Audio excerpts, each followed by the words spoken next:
Gimana anak-anakku sekalian? Sehat? Alhamdulillah, luar biasa. Allahu Akbar. Hari ini kita akan belajar tentang rusuh, ya.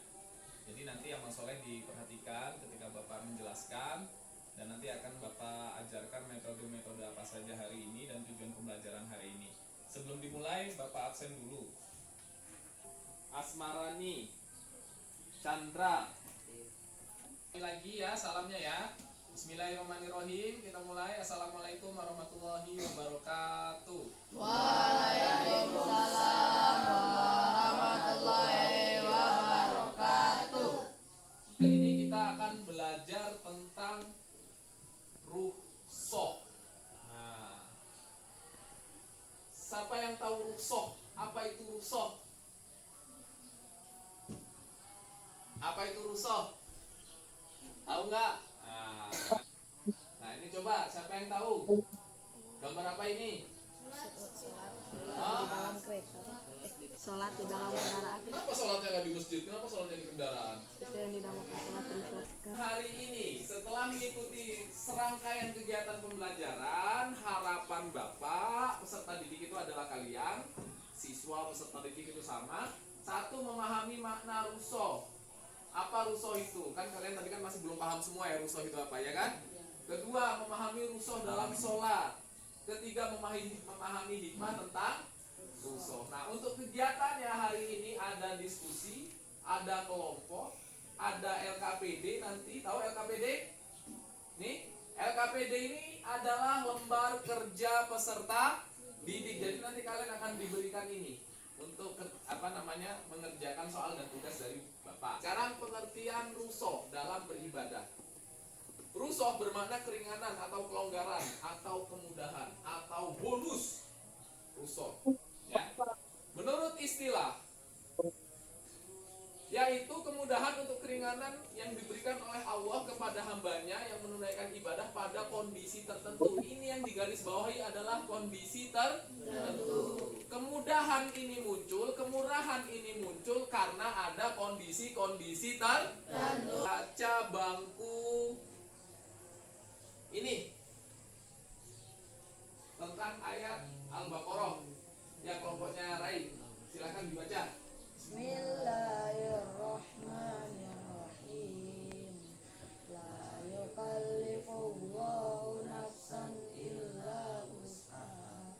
Laha ma kasabat wa 'alaiha ma kasabat. Cukup al-ayat.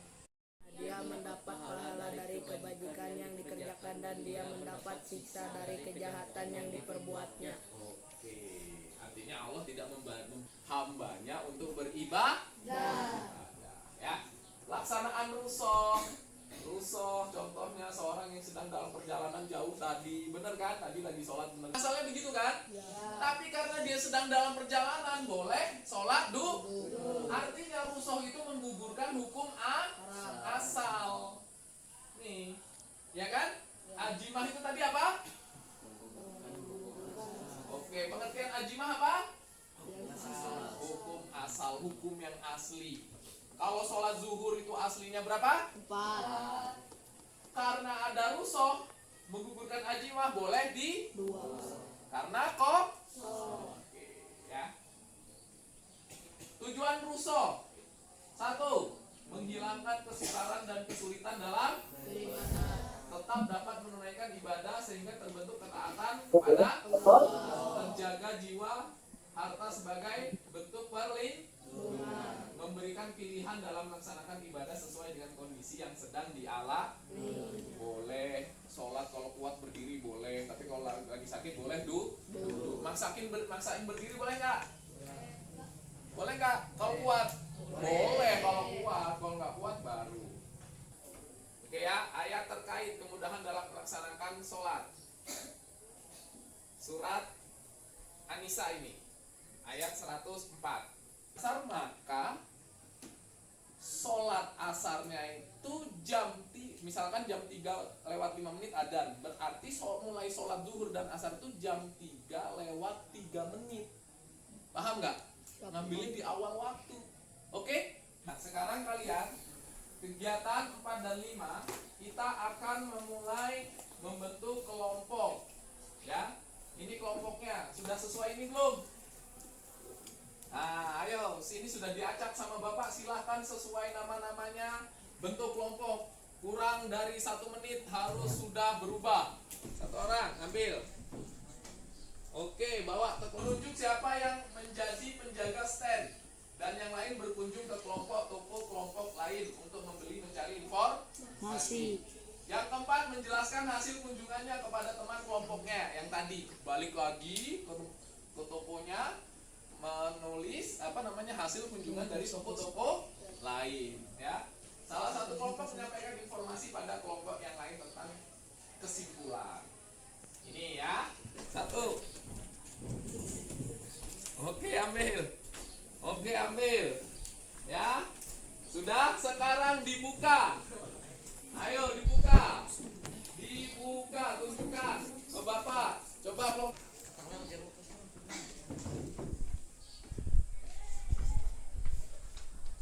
Satu-satu ya. Ini untuk buat produk yang tadi Bapak jelaskan, ya, untuk kelompok. Ini untuk buat produk yang tadi Bapak jelaskan, oke? Ini tentang apa? Hah? Sholat jamak. Nah, sholat jamak Pastor tadi buat bagan tadi yang seperti tadi, ya, buat bagan. Yang tadi udah Bapak tulis di sana, perhatikan kan? Yang pertama, nah dibuat bagan. Kalau sholat jamak itu tidak diringkas, sholatnya tetap empat, hanya waktunya saja yang digabungkan. Tapi kalau sholat jamak qashar itu digabungkan tapi diringkas. Berapa? 2. Nah, sama juga berikan aplikasi, misalkan sholat jamak itu contohnya kita sedang berada di sini, ya kan? Jadi boleh dijamak karena ini contohnya, ini dikasih contoh itu ya. Paham ya? Nah itu sudah ada gambarnya kalau kalian teliti. Loh, ya, mana gambarnya? Buka. Mana? Kan nggak dibuka sampai akhir. Ayo, mana? Ayo. Tuh, salah satu gambarnya dijelaskan. Ya, tahu nggak ini artinya apa? Nah, ini apa ini? Lagi dalam perjalanan, boleh nggak dijamak? Boleh. Tuh, kalian tinggal, semua sudah ada, tinggal kalian kreatif mengembangkan kata-katanya, ya. Jadi 2 rakaat. Berapa ini boleh kan? Atau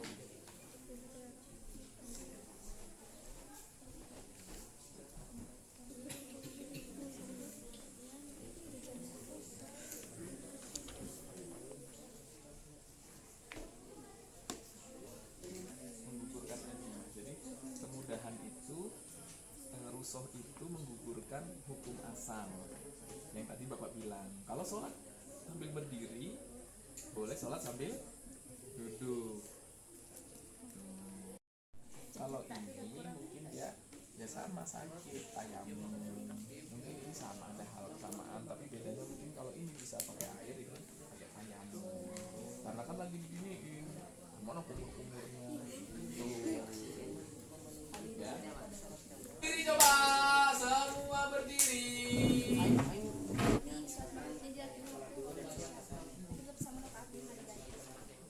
Terus yang membolehkan sholat jamak itu, yang pertama saat berpergian, untuk perjalanan dalam sholat itu sholat jamak qashar takbir. Kalau di akhir itu sholat jamak qashar takbir. Mana ya? kamu ditulis.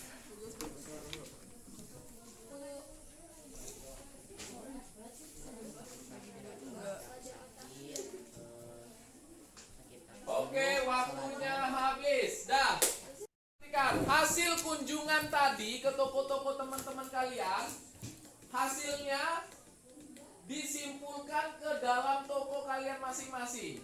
Buat simpulan hasil kunjungan tadi. Makanya teman-teman yang berkunjung tadi harus bertanggung jawab memberikan informasi kepada penjaga toko. Juga sama asal, cuma kita soalnya di asal. Akhir 2 sakit atau udur, 3 hujan deras.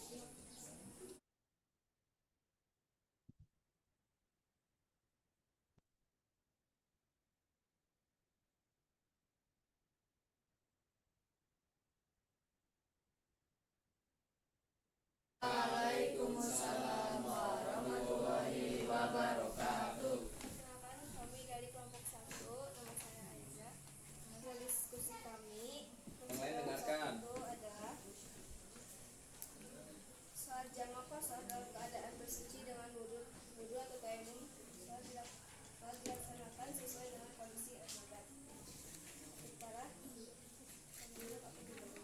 Nah, satu-satu dulu, dari rusoh dulu apa? Ini tadi dagangannya tentang apa? Rusoh ya? Nah, rusoh itu apa? Apa namanya? Contoh kenapa boleh dikasih rusoh itu karena apa gitu ya? So, jadi rukhsah itu adalah keringanan atau kemudahan yang diberikan oleh Allah kepada hambanya.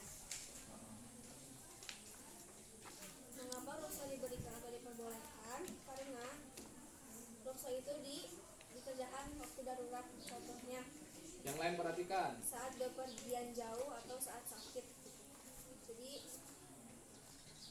Jadi Allah tuh memberikan kemudahan kepada kita untuk tetap bisa melaksanakan kewajiban. Jadi Allah memberikan rukhsah. Hikmah Ya.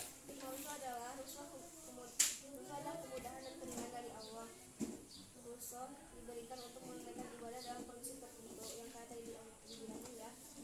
Jadi rukhsah itu yaitu kalau kita ada kayak kesulitan gitu, Allah memberikan rukhsah supaya kita masih bisa kita pelancar melaksanakan ibadahnya. Oke. Dah? Ada yang ditanyakan? Ada yang ditanyakan? Ya, kesimpulannya adalah rusoh itu kemurahan atau kemudahan karena kondisi tertentu. Sudah sangat benar jawabannya, ya kan? Yang tadi disebutkan yaitu adalah tujuan Allah memberikan rusoh agar kita tetap bisa disiplin melaksanakan kewajiban kita sebagai hamba untuk beribadah. Rusoh tadi bisa pas waktu sakit, bisa bisa sholat kok. Paham? Sholat sambil berdiri kakinya nggak bisa, boleh sambil. Yang penting intinya dalam rusoh hikmahnya adalah agar kita disiplin dalam melaksanakan ibadah. Kasih tepuk tangan dulu. Silakan duduk kembali. Kita sudah mendapatkan apa itu pengertian rusoh. Sudah tahu? Yang tadi kalian sudah tahu belum apa itu rusoh? Awal-awal. Sudah tahu belum? Belum awal-awal. Sekarang sudah tahu belum? Tadi pertanyaan mengapa agama memperbolehkan rusoh. Tadi sudah tahu belum awal-awal? Belum. Sekarang sudah tahu belum? Sudah. Apa? Ya, memberikan kemudahan kalau ketika sakit, musafir, ya kan tujuannya apa?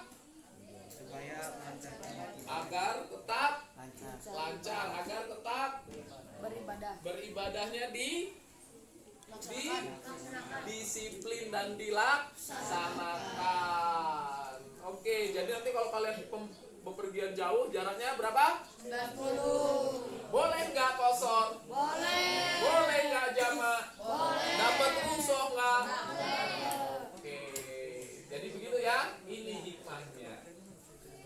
Oke, memudahkan pelaksanaan ibadah, mendorong menumbuhkan semangat dan beribadah, menumbuhkan sikap disiplin, tentang adanya rusoh, tidak menghalangi untuk beribadah meskipun dirinya sedang ada keadaan darurat. Alhamdulillah, jazakumullahu khairan.